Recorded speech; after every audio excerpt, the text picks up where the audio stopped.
तो चलिए आज एक ऐसी कहानी में चलते हैं जिसने न सिर्फ एक देश को बल्कि पूरी दुनिया को हमेशा के लिए बदल दिया। ये कहानी है एक शक्तिशाली विचार की, एक क्रांति की, जिसने यूरोप में समाजवाद को जन्म दिया और रूस में क्रांति की आग भड़का दी। अच्छा, सबसे पहले इस तस्वीर को देखिए। ये है 1871 का पेरिस कम्यून। सोचिए, एक ऐसा वक्त जब मजदूरों और आम लोगों की सरकार ने पेरिस जैसे बड़े शहर पर कब्जा कर लिया था। ये बस एक झलक थी भविष्य में आने वाली एक बहुत बड़ी क्रांति की। तो इससे एक बहुत बड़ा सवाल खड़ा होता है, आखिर होता क्या है जब मजदूर सत्ता में आ जाते हैं? क्या वो एक नया बेहतर समाज बना पाते हैं या कुछ और ही होता है? यही सवाल आज हमारी पूरी पड़ताल का केंद्र है, जो पेरिस की गलियों से शुरू होकर रूस के बड़े बड़े मैदानों तक जाएगी। तो इस पूरी कहानी की चिंगारी कहां से उठी? इसके लिए हमें चलना होगा 19वीं सदी के यूरोप में, एक ऐसा महाद्वीप जहां फ्रेंच रेवोल्यूशन के बाद आजादी और बराबरी जैसे नए नए पॉलिटिकल आइडियाज की धूम मची हुई थी। उस समय बदलाव लाने वाले दो मेन ग्रुप्स थे। एक तरफ थे लिबरल्स, ये चाहते थे कि सरकार सबकी सुने, लेकिन वोट देने का हक सिर्फ प्रॉपर्टी वाले आदमियों को ही मिले। वहीं दूसरी तरफ थे रेडिकल्स, जो चाहते थे कि सरकार देश की ज्यादातर आबादी की मर्जी से चले। और हां, ये महिलाओं को भी वोट का अधिकार देने के पक्ष में थे। और हां, इन दोनों के अलावा कंजर्वेटिव्स भी थे। इनका क्या सोचना था? ये तो बदलाव के सख्त खिलाफ थे, लेकिन फ्रेंच रेवोल्यूशन के बाद इन्हें भी समझ आ गया था कि थोड़ा बहुत बदलाव तो करना ही पड़ेगा। बस वो चाहते थे कि सब कुछ धीरे धीरे हो। अच्छा, चिंगारी तो लग चुकी थी, लेकिन इस आग में ईंधन का काम किसने किया? वो था इंडस्ट्रियलाइजेशन, यानी औद्योगिकरण, जिसकी कठोर सच्चाई ने लाखों लोगों की जिंदगी बदल कर रखती थी।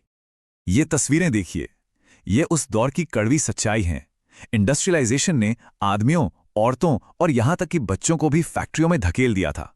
काम के घंटे बहुत ज्यादा थे, तनख्वाह बहुत कम, और शहरों में रहने और साफ सफाई के हालात तो बहुत ही खराब थे। तो इस बढ़ती नाइंसाफी का जवाब क्या था? एक नया बिल्कुल क्रांतिकारी आइडिया सामने आया, समाजवाद। समाजवाद का बेसिक आइडिया यह है कि फैक्ट्री और जमीन जैसी चीजें किसी एक इंसान की नहीं बल्कि पूरे समाज की होनी चाहिए, ताकि उसका फायदा सबको मिले। देखिए, समाजवादियों का मानना बहुत सीधा सा था। उनके हिसाब से सारी सामाजिक समस्याओं की जड़ थी प्राइवेट प्रॉपर्टी। उनका लक्ष्य था कि समाज निजी फायदे के बजाय सबके भले पर ध्यान दे। और इस विचार को आगे बढ़ाने वालों में सबसे बड़ा नाम था कार्ल मार्क्स का, जिन्होंने कहा कि मजदूरों को पूंजीवाद से आजाद होने के लिए एक समाजवादी समाज बनाना होगा, जहां हर चीज पर समाज का कंट्रोल हो। तो अब चलते हैं रूस, वो जगह जो इन समाजवादी विचारों की सबसे बड़ी प्रयोगशाला बनी। सोचने वाली बात है कि रूस, जो यूरोप के सबसे कम औद्योगिक देशों में से एक था, वही इन आइडियाज का टेस्टिंग ग्राउंड क्यों बना? रूस में ना एक जबरदस्त विरोधाभास था। एक तरफ जार निकोलस द्वितीय की निरंकुश सत्ता और शाही शानो शौकत, और दूसरी तरफ आम मजदूरों और किसानों की बदहाल जिंदगी। ये खाई बहुत गहरी थी और दिन ब दिन बढ़ती ही जा रही थी। और ये नंबर देखिए, 85%। मतलब 20वीं सदी की शुरुआत में रूस की लगभग 85% आबादी खेती पर निर्भर करती थी। ये आंकड़ा यूरोप के ज्यादातर देशों से कहीं ज्यादा था। यहां एक बहुत जरूरी फर्क था। यूरोप के बाकी किसानों से अलग रूस के किसान जमींदारों की बिल्कुल इज्जत नहीं करते थे। वे चाहते थे कि जमींदारों की जमीन छीनकर उनमें बांट दी जाए। वे तो अपनी जमीन को समय समय पर एक मीर यानी कम्यून में मिला देते थे, जो उसे जरूरत के हिसाब से परिवारों में बांटता था। ये सामूहिक भावना उन्हें नेचुरल समाजवादी बनाती थी। और फिर आया साल 1917, वो साल जब बरसों से दबा हुआ गुस्सा एक ज्वालामुखी की तरह फट पड़ा। चलिए अब सीधा चलते हैं 1917 में, वो साल जब एक नहीं बल्कि दो क्रांतियां हुई। 1917 में हुआ क्या क्या? फरवरी में खाने की कमी से शुरू हुए विरोध प्रदर्शन इतने बढ़े कि सदियों पुरानी राजशाही खत्म हो गई। जार को गद्दी छोड़नी पड़ी।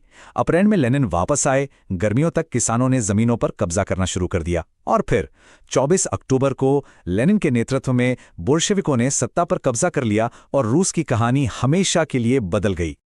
लेकिन सवाल यह है कि बोल्शेविकों को इतना सपोर्ट मिला कैसे?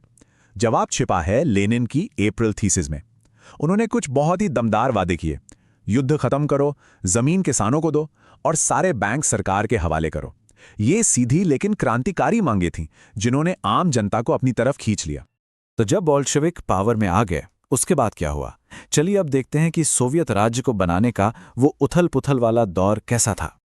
देखिए, ये नई व्यवस्था का एक सिंबल है।